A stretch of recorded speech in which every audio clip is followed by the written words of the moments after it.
subscribe.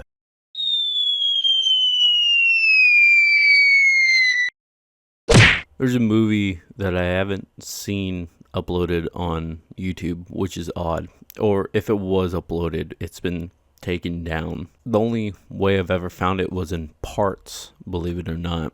3-minute, 4-minute interval. I'm talking about Grandma Got Ran Over by a Reindeer. Now you're probably wondering, why are you talking about the song? I'm not. I'm talking about the animated special that Cartoon Network started airing. They picked it back up again, so I'm sure that's why you can't upload the full movie. However, I've never really seen anyone talk about it. It was such an interesting movie to watch because it's all based around the song Grandma Got Ran Over by the Reindeer. It had other songs in it that were actually really good. So let's dive into Grandma Got Ran Over by a Reindeer. So the opening scene of Grandma Got Ran Over by the Reindeer is Grandma's leaving the house. It's Christmas Eve. She comes out and all of a sudden she just gets ran over by the reindeer. Which I thought was kind of interesting too, that they showed her lifeless body just laying there in the snow. But yeah, that's how it started. And then it kind of fades into a couple weeks before this actually happened.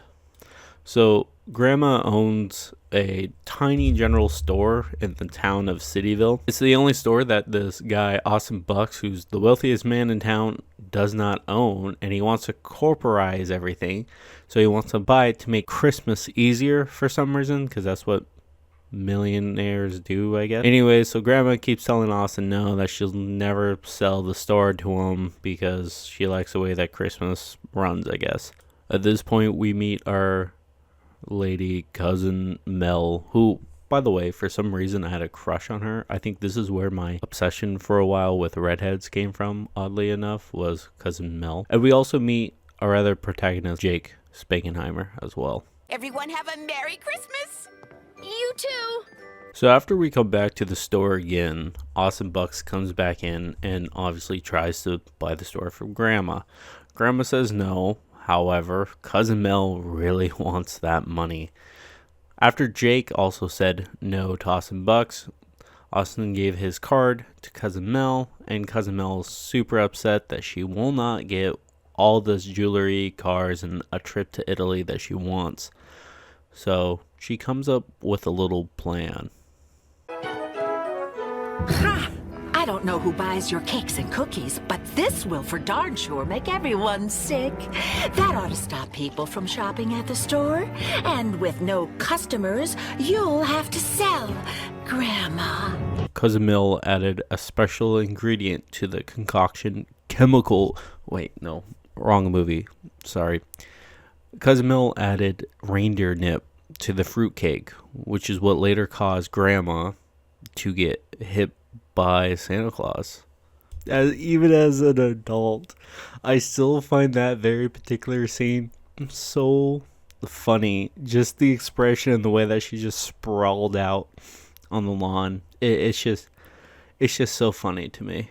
Jake and Grandpa being the only two people that saw Grandma get hit, they go out to try to prove that Grandma got hit by Santa Claus. Well, obviously no one ever believes him, and they don't really know what happened to her. They just thought she disappeared. 9 months go by, no sign of Grandma. So naturally, cousin Mel calls Austin Bucks to come in and try to sell the store to him. She can't because Grandpa is in the power, and she tries to trick Grandpa into signing over his power of attorney to her. So after Mel tricked Grandpa into signing the power of attorney over to her, she goes off, comes back to the shop, tells everyone that they won the lottery. Not really. She's selling the place for millions to Austin Bucks. Obviously, Jake, not wanting this to happen, races over to Austin Bucks' place to try to persuade him to not buy it. However, Austin Bucks says that in order for this transaction to stop, you have to have Grandma here. So then it begins the everlong adventure of trying to find where Grandma is. So their dog Doofus actually gives Jake his old Christmas list to email it to Santa Claus, which I don't know why he hasn't done that before. So anyways, he emails Santa Claus about his grandma. And then we meet Quincy, the head elf. So then we cut to the North Pole and we actually find Grandma's alive. She's living with Santa Claus as they're taking care of her, trying to figure out who she was. But because she has amnesia, she doesn't know who she is or anything. So Santa sends Quincy to go back to Cityville to grab Jake and to bring him over there to try to get Grandma to remember who she was. Which brings me to probably the best song that this animation actually has. Hey guys, so this is post-edit lyric reader here, and just wanted to let you all know, I wanted to play this song for you. However, WB, who owns the rights to this movie, is very firm on their copyrights, and so I can't play it for you.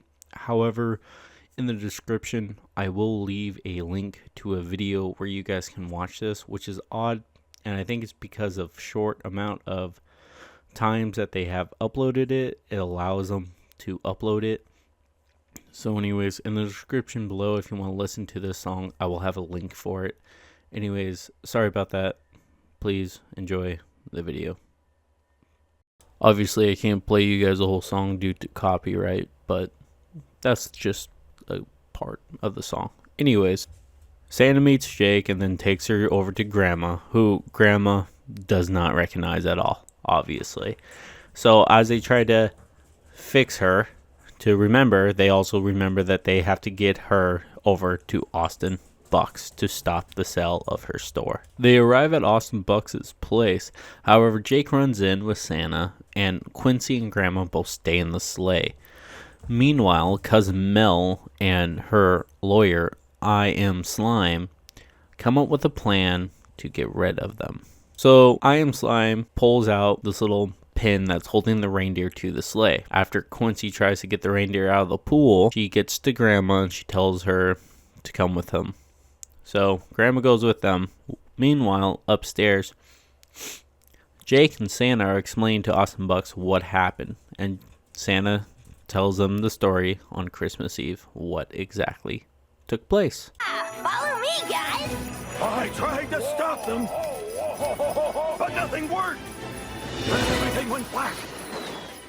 So because also they can't prove that Grandma's here anymore because she ran off, Cousin Mel says that she would like Santa arrested because he admitted to hitting her and disappearance her, I guess. So yeah, that happened. So then we get another little musical called Grandma's Gonna Sue the Pants Off of Santa, with Cousin Mel and I Am Slime singing it, which again also shows you why I had a crush on Cousin Mel when I was younger. I don't know if I really do now. I don't feel the same way, but yeah. So anyways, Jake and Grandpa and his sister come up with a plan to track down where Grandma is, knowing that Cousin Mel hid her. They follow Cousin Mel out to the woods to a cabin where they find Grandma there. So they break into the cabin by going through the chimney.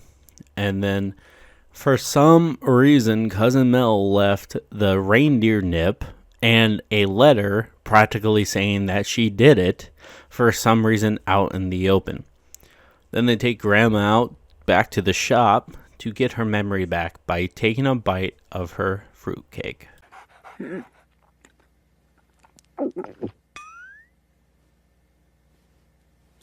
Jake, what am I doing here? Jake, Grandma, and Quincy make their way to the court, which obviously, because Grandma's not missing, they can't no longer sue Santa. However, Mel tries one last time to get a vehicular hit and run on Santa, which then Jake has to tell the judge of why that happened, and that's because Cousin Mel put reindeer nip in the fruitcake. Also, the letter finally comes into play, which is the note from Santa explaining what happened at the crime scene and where you can find Grandma. But because Cousin Mel ran out there and grabbed it before any of the police officers can come or Jake get it, she hid it from everyone.